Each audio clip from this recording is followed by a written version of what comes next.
Hi friend, কেমন আছো তোমরা সবাই? আশা করছি ভালো আছো। দেখো আজকে আমি কি রান্না করছি। আমি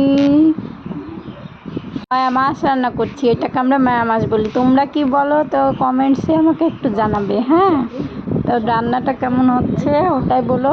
2-3 দিন আগে আমি ভিডিওটা করেছি, তো এডিট করতে পারিনি, এই জন্য আমি পোস্ট করতে পারিনি। তো যাই হোক, আজকে একটু এডিটটা শিখলাম, শিখে টিখে তারপরে একটু তোমাদের সঙ্গে শেয়ার করতে আসলাম। তো অবশ্যই তোমরা দেখো ভিডিওটা, আর পাশে থেকো, সাপোর্ট করো। আমিও তোমাদের সাপোর্ট করব। তো রান্না করতে করতে দেখো এর মধ্যে আবার বৃষ্টি এসে গেল, তো ওই জন্য আবার ভাবলাম তোমাদেরকে একটু বৃষ্টিটা দেখাই। তো তোমাদের কোথায় কোথায় বৃষ্টি হচ্ছে? আমাদের এদিকে খুবই বৃষ্টি হচ্ছে, ঠিক আছে। তো দেখো এর মধ্যে আমার মাছটা ভাজা হয়ে গেছে। হ্যাঁ, তো এবার আমি মাছটা ভাজা কমপ্লিট হয়ে গেছে। মাছটা খুব কড়া করে ভেজে নিতে হবে। এরপরে আমি দিয়ে দেবো সবজিগুলো, ঠিক আছে। সবজিগুলো দিয়ে দিচ্ছি।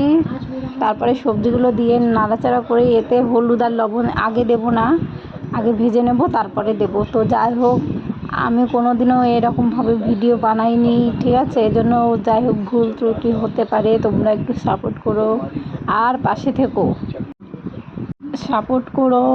আর আমার ভিডিওটা একটু দেখো প্লিজ প্লিজ, বারে বারে রিকোয়েস্ট করছি, দেখো।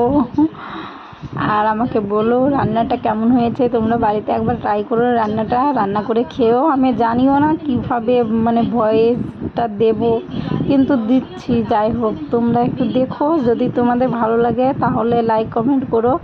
আমিও মানে আমারও আগ্রহ জাগবে ভিডিও বানানোর নতুন নতুন।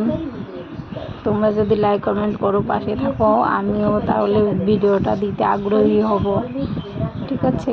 এইটুকুই। দেখো জল ছাড়া রান্নাটা কষালাম, এভাবেই রান্নাটা করতে হবে। তো তোমরাও যার যার ভালো লাগবে করে খেও, খেয়ে আমাকে বলো কমেন্টে, ঠিক আছে। একদমই এতে জল দেবে না, জল ছাড়া। আর এদিকে দেখো আমার মেয়ের জন্য আমি একটু ডাল রান্না করছি। মেয়ে তো খেতে পারবে না ঝাল, ওই জন্য।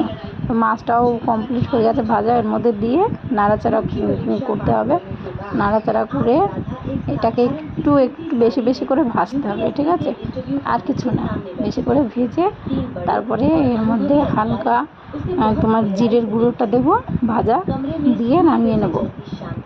নামিয়ে নিলেই রেডি। দেখো আজকের তরকারিটা আমাদের সকালবেলার, তার মধ্যে বৃষ্টি